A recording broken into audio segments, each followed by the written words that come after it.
Don't lie, you still remember this boss in Persona 5 Royal. Based on the polls I run here on the channel, Shadow Sae continues to be one of the most memorable bosses in Persona 5 Royal. But why? First off, the sheer spectacle of this fight is on a whole other level. After dealing with the grime of Kanashiro's bank and the shiny golden look of Madarami's museum, stepping into Sae's palace feels like you've walked into a high-budget heist movie. The entire boss arena is the climax of that feeling. A massive, glowing roulette wheel suspended in the sky.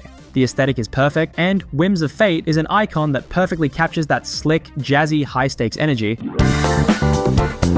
Even the boss design itself is fantastic. Shadow Sae's dealer-like form is imposing, but the transformation into the monstrous spinning roulette creature is where it becomes truly memorable. The presentation is just flawless, creating an atmosphere that very few other bosses in the game can match. But what makes the fight truly brilliant is its core mechanic. The part that makes it feel like a real game of chance. It even starts with a betting phase, where you wager your own health, immediately putting you in a gambling mindset. When that roulette wheel starts spinning for real, the fight becomes a frantic puzzle. Shadow Sae resists literally every kind of attack except for Almighty, and the one single element that's opposite to the one she's currently using. For a first-time player, this is where the luck comes in. You're desperately cycling through your party, trying different magic spells, hoping one of them hits while she's using her desperation ability to amp up her damage and relentlessly target your team's weaknesses. It creates this incredible tension where you have to adapt on the fly or get eviscerated. Once you figure out the gimmick, the fight does become a fair bit easier on repeat playthroughs, but that initial discovery is a phenomenal piece of game design. And that gimmick ties perfectly into the palace's theme and its place in the story. The entire casino is built on the idea that the system is rigged and the only way to win is to cheat.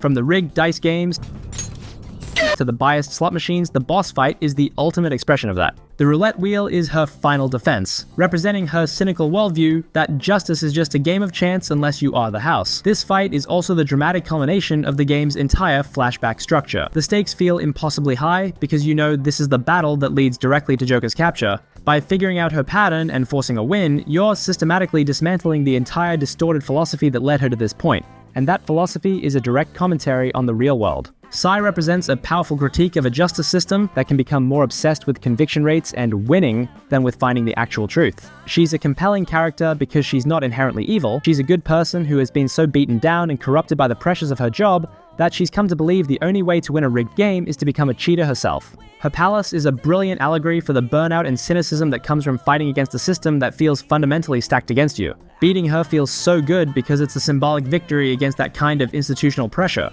A fantasy of proving that the house doesn't always have to win and that a just outcome is still worth fighting for. But even after you've cracked the code on the roulette, the fight isn't over because you still have to survive the execution phase. Once the wheel is destroyed, the fight shifts from a clever puzzle into a brutal, straightforward damage and survival test. This is where Shadow Sae starts hitting with her most powerful attacks, like Berserker Dance and her devastating Gatling gun, which can absolutely shred a single party member if your defense isn't buffed. It's a brilliant final act for the battle because it tests a different set of skills. You've proven you're smart enough to solve her gimmick, and now you have to prove you're strong enough to withstand a direct assault, often after you've already burned through a significant amount of your skill points and items. It ensures the fight remains a credible threat right up to the very end. In many ways, this fight serves as the game's final exam before the true endgame begins. It tests everything you've learned up to this point. You need a versatile team with wide elemental coverage to handle the roulette. You need to manage your buffs and debuffs to survive her high damage output. And most importantly, you need to be adaptable, thinking on your feet to solve the puzzle she presents. It's a perfectly placed challenge that makes you prove you're ready for the massive, world-ending threats that come next, and it does it with more style than almost any other fight in the game.